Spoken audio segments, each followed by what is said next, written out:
ચાલો મિત્રો નમસ્કાર. તો ફરીથી આપણે મળી રહ્યા છીએ આપણા સ્પેસિફિક સબ્જેક્ટના એક નવા ટોપિક સાથે. એવો ટોપિક કે જે દરેક લેબોરેટરી ટેકનિશિયનની એક્ઝામને લગત કોમન હોય છે મિત્રો, અને એ છે બ્લડ જે છે મિત્રો લેબોરેટરી ટેકનિશિયનની કોઈ પણ વેકેન્સી હોય, હાલમાં ચાલી રહી દરેક ભરતી હોય, એ પછી ડીએમઓની વેકેન્સી હોય કે પછી ગૌણ સેવા પસંદગી મંડળના અંડરમાં સાયન્ટિફિક આસિસ્ટન્ટ હોય, લેબોરેટરી ટેકનિશિયન હોય, લેબોરેટરી આસિસ્ટન્ટ, બધી જ એક્ઝામની અંદર આ ટોપિક જે છે એ કોમન છે, અને એ જ છે મિત્રો બ્લડ. બરોબર. તો આજે આપણે બ્લડ ભણવા જઈ રહ્યા છીએ. એ પહેલા મિત્રો બાયોલોજીના ઓલરેડી 4 લેક્ચર મૂકી ચૂક્યો છું મિત્રો.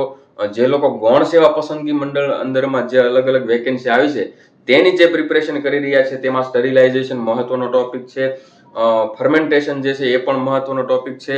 તો મિત્રો એકવાર નજર મારી લેજો, જેની લિંક જે છે મેં ડિસ્ક્રિપ્શનમાં આપી દીધી છે. તો મિત્રો બ્લડ ભણીએ, બરોબર, બ્લડ આપણે ભણવાનું સ્ટાર્ટ કરીએ એ પહેલા થોડું એનું મહત્વ સમજીએ. તો મિત્રો એક લેબોરેટરી ટેકનિશિયન માટે, લેબ ડાયગ્નોસિસ માટે મિત્રો બ્લડ કેટલું મહત્વનું છે એ વાત સમજીએ તે પહેલા આપણે સમજીએ કે લેબોરેટરીની અંદર એક લેબટેક શું કરતો હોય છે, એની જવાબદારીઓ શું હોય છે, એનું કામ શું હોય છે. તો મિત્રો હ્યુમન બોડીની અંદર જેટલા પણ ફ્લુઇડ છે, સેમી ફ્લુઇડ છે, બરોબર છે, આ બધી જ વસ્તુ જે છે તેનું એનાલિસિસ આવતું હોય છે લેબોરેટરી ટેકનિશિયન, જેની અંદર બ્લડ હોય, સ્પુટમ હોય, સીમન હોય, દરેક વસ્તુ મિત્રો, સ્ટૂલ સેમ્પલ હોય, ફ્લુઇડ હોય કે સેમી ફ્લુઇડ હોય, બધી જ વસ્તુ જે છે મિત્રો તેનું એનાલિસિસ લેબોરેટરી ટેકનિશિયનને કરવાનું હોય છે. બરોબર. તેની ફિઝિકલ પ્રોપર્ટી હોય કે પછી એની નોર્મલ રેન્જ હોય, આ બધી જ વસ્તુ પરથી, નોર્મલ રેન્જ અને એબનોર્મલ રેન્જ પરથી તે ડાયગ્નોસ કરતા હોય છે. તો મિત્રો આવી જ રીતે આ બધા જે કમ્પોનન્ટ છે, જેટલા પણ બોડી ફ્લુઇડ છે, બરોબર, તેમાં સૌથી મહત્વનું, યુરિન કરતા પણ વધારે મહત્વનું હોય તો એ છે બ્લડ. કારણ કે બ્લડ ઉપરથી મિત્રો ઘણી બધી વસ્તુ જાણવા મળતી હોય છે. આથી બ્લડ જે છે આપણા માટે આટલો મહત્વનો ટોપિક છે. એવું નથી કે લેબોરેટરી ટેકનિશિયન, પરંતુ બાયોલોજીના સ્ટુડન્ટ જેટલા પણ હોય છે તેના માટે પણ આ પ્રાયર સબ્જેક્ટ હોય છે, પ્રાયર ટોપિક હોય છે. બરોબર મિત્રો. ચાલો તો આજે હવે આપણે બ્લડ વિશે ભણવા જઈએ. બરોબર. તે પહેલા જે લોકોને ચેનલને સબસ્ક્રાઇબ કરવાની બાકી હોય તે ચેનલને સબસ્ક્રાઇબ કરી લેજો મિત્રો. હવે સ્પેસિફિક સબ્જેક્ટના બાયોલોજી, કેમેસ્ટ્રીના મિત્રો ધીરે ધીરે આપણે લેક્ચર સ્ટાર્ટ કરી દઈશું. અલગ અલગ ફોર્મેટ, પીડીએફ ફોર્મેટના મટીરિયલ જેટલા પણ મારી પાસે અવેલેબલ હશે હું ટેલિગ્રામ ચેનલમાં મૂકતો રહીશ, તો ટેલિગ્રામ ચેનલ પણ જોઈન કરી લો. બરોબર મિત્રો. અને ઇન્સ્ટન્ટ નોટિફિકેશન માટે તમે ઇન્સ્ટાગ્રામ પેજને ફોલો કરી શકો છો, એ કોઈ કમ્પલસરી નથી. બરોબર મિત્રો. આજે આપણે જસ્ટ ઇન્ટ્રોડક્શન જોઈશું મિત્રો. આવતીકાલના લેક્ચરની અંદર આપણે ઓલમોસ્ટ બ્લડ જે છે એ પૂરું કરી લઈશું. બરોબર. ચાલો મિત્રો, તો હવે શરૂ કરીએ. તો આપણા ટોપિકનું નામ છે બ્લડ. આ ટોપિક મિત્રો laboratory technician, laboratory assistant, scientific assistant ત્રણેય એક્ઝામ માટે કોમન છે. બરોબર. તમને સિલેબસમાં નથી આપેલો, પરંતુ કરવો પડશે મિત્રો, જરૂરી છે. બરોબર.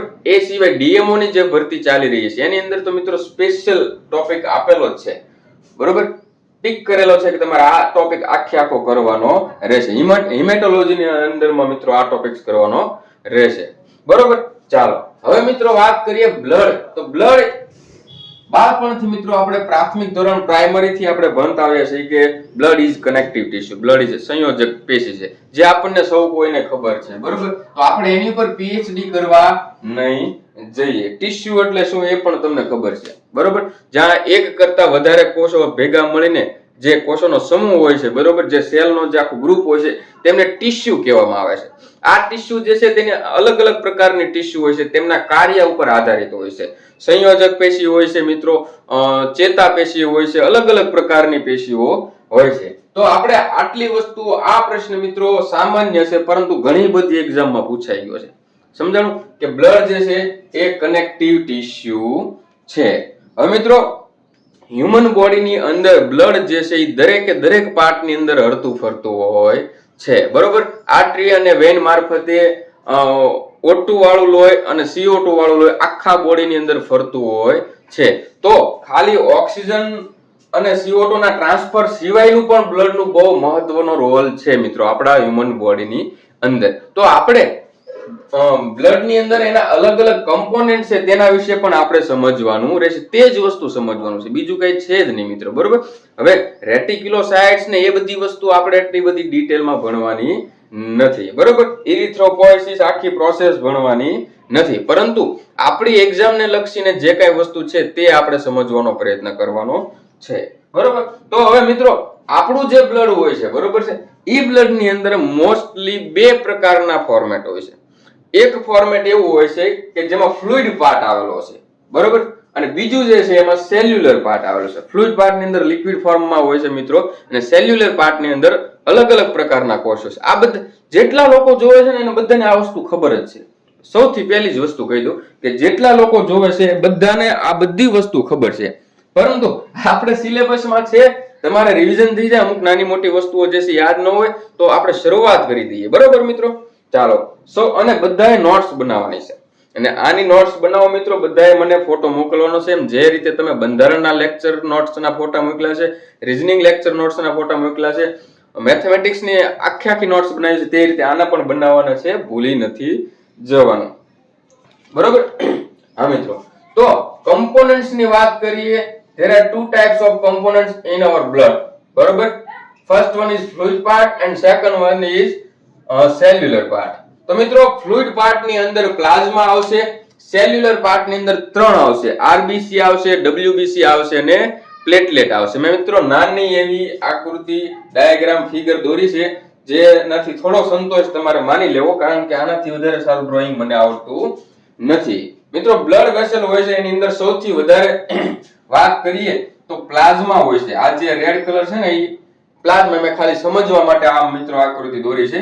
આ પ્લાઝમા છે.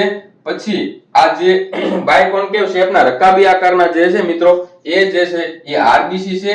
અને પછી આ મલ્ટીપલ લોબ એટલે એક પ્રકાર, એ અત્યારે આપણે ડબ્લ્યુબીસી નો જે આપણે ભણવાનો છે ત્યારે સમજશું. બરોબર, જેને આપણે ડબ્લ્યુબીસી કહીશું ને, જેટલા પણ નાના ડોટ દેખાય છે મિત્રો એ પ્લેટલેટ છે, જે સૌથી નાની સાઈઝમાં છે. બરોબર છે મિત્રો, ચાલો હવે એની થોડી માત્રા સમજી લઈએ. એક પ્રશ્ન મિત્રો હું તમને પૂછું કે બ્લડ હોય છે, બ્લડ ની અંદર પ્લાઝમા પણ હોય, આરબીસી હોય, ડબ્લ્યુબીસી હોય, પ્લેટલેટ હોય. બરોબર, તો એઝ આપણે શું જોઈએ છે કે ભાઈ લિક્વિડ ફ્લુઇડ ફોર્મમાં હોય છે. તો આપણા બોડી ની અંદર હરતું ફરતું રહે છે પાછું બ્લડ. એની અંદર 55% જેટલો પ્લાઝમા હોય છે. બરોબર, પ્લાઝમા કયો કે સીરમ કયો જે કયો. બરોબર, અને એની અંદર 45% જેટલું બાકીનો સેલ્યુલર આખું જે પાર્ટ હોય છે એ હોય છે, છતાં પણ એ જે છે વહન પામે છે. તમે વિચારો, પ્લાઝમાનો રેશિયો થોડો ઘટી જાય અને સેલ્યુલર પાર્ટનો થોડો રેશિયો વધી જાય તો મિત્રો બ્લડ સર્ક્યુલેશન માટે ડિફિકલ્ટી રહી શકે છે કે નથી રહી શકતી? બરોબર છે, આ વસ્તુ એમ જ તમને પૂછું છું. તમારો આ બાબતનું મંતવ્ય મિત્રો કમેન્ટ્સમાં જણાવજો. બરોબર, તો પ્લાઝમા જે છે મિત્રો કેટલું હોય છે? તો કે 55% હોય છે. કેટલું? 55% પ્લાઝમા હોય છે. બરોબર છે, પ્લાઝમા કયો સીરમ કયો જે કઈ કયો. બરોબર છે, એ ટોપિક પણ ઘણીવાર બધા હાલે છે કે પ્લાઝમા કોને કહેવાય ને સીરમ કોને કહેવાય. તો બ્લડ ને આપણે જ્યારે સેન્ટ્રીફ્યુજ કરીએ, બરોબર, ત્યારે સૌથી અત્યારે બધા એવું કહે છે કે ઈડીટી ની અંદર એન્ટીકોગ્યુલન્ટ પ્રેઝન્ટ હોય છે, તેની અંદર બ્લડ આપણે લીધું હોય છે. બરોબર, તો એ બ્લડ ક્લોટ થતું નથી, પરંતુ તેને જ્યારે આપણે સેન્ટ્રીફ્યુજ કરીએ ત્યારે જે છૂટું પડે છે તેને પ્લાઝમા કહેવામાં આવે છે. અને જ્યારે પ્લેન ટ્યુબ ની અંદર, બરોબર, જેની અંદર કોઈ પણ પ્રકારના એન્ટીકોગ્યુલન્ટ હોતા નથી, તે રુધિર જે છે બ્લડ જે છે ગંઠાઈ જાય છે. બરોબર છે, અને પછી એમાંથી જે છૂટું પડે છે એને સીરમ કહેવામાં આવે છે. આ મિત્રો તમે નોટ ડાઉન કરી લેજો, માત્ર સમજણ ખાતર છે. હાલ આપણે આ બધા આ રીતનું ક્લેરિફાઈ કરતા હોય છે. પછી મિત્રો વાત કરીએ આરબીસી ની. બરોબર, આરબીસી ની વાત કરીએ તો જેના લીધે આપણું બ્લડ નો કલર પણ આપણને રેડ દેખાય છે, એ આરબીસી. એવું નથી, આરબીસી ની અંદર પણ ઘણી બધી વસ્તુ આપણે સમજવાની આવશે. બરોબર છે, એક આરબીસી હોય મિત્રો, જો આ એક આરબીસી છે, એક આરબીસી જે છે એના બે પાર્ટ પાડો. બરોબર, વચ્ચેથી ઊભો આપણે કાપી લઈએ તો એની અંદરથી શું નીકળે? આરબીસી માંથી શું નીકળે? તો કે આરબીસી માંથી નીકળે એચબી, હિમોગ્લોબિન. હિમોગ્લોબિન ને ફર્ધર આપણે ડિવાઈડ કરી દઈએ તો એક નીકળે હિમ અને બીજું નીકળે ગ્લોબિન.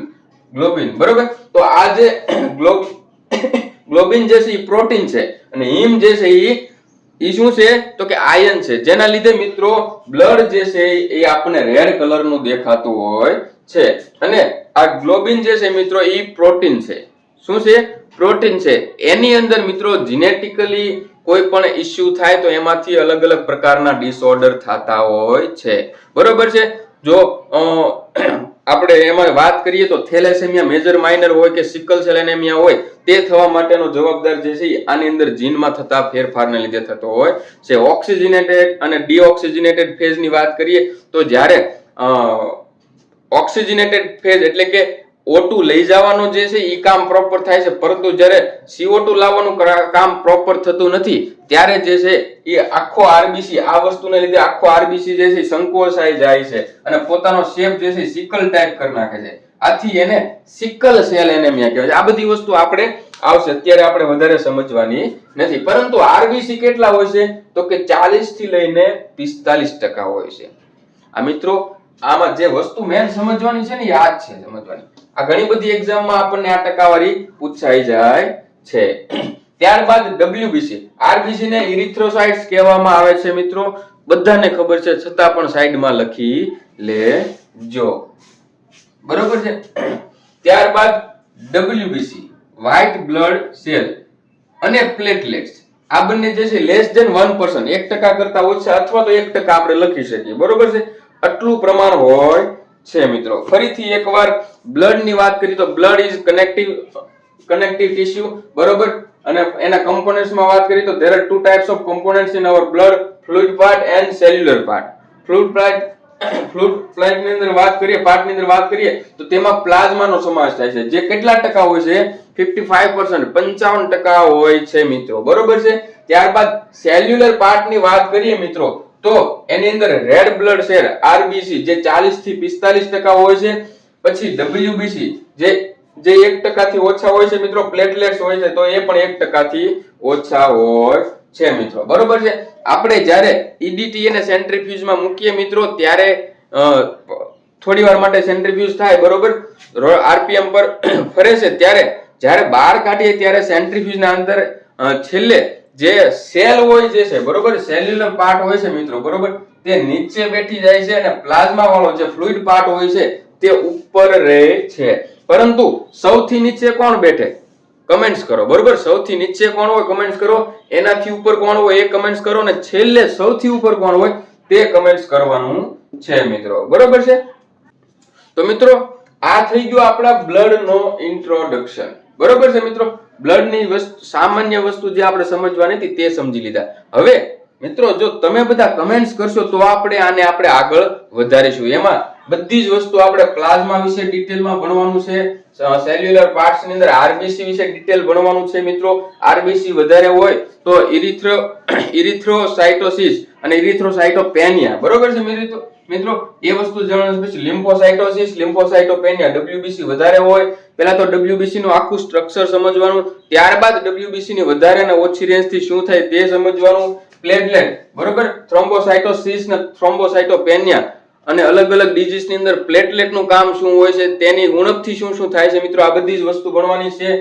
ત્યારબાદ આપણે બ્લડ વિશે જેટલા રોગ થતા હોય છે તેને પણ આપણે ટૂંકમાં મિત્રો સમજવાનો પ્રયત્ન કરીશું. જેના માટે આપ સૌને બસ માત્ર કમેન્ટ્સ કરવાની છે કે સર કન્ટિન્યુ રાખવાનું છે આપણે. બરોબર છે.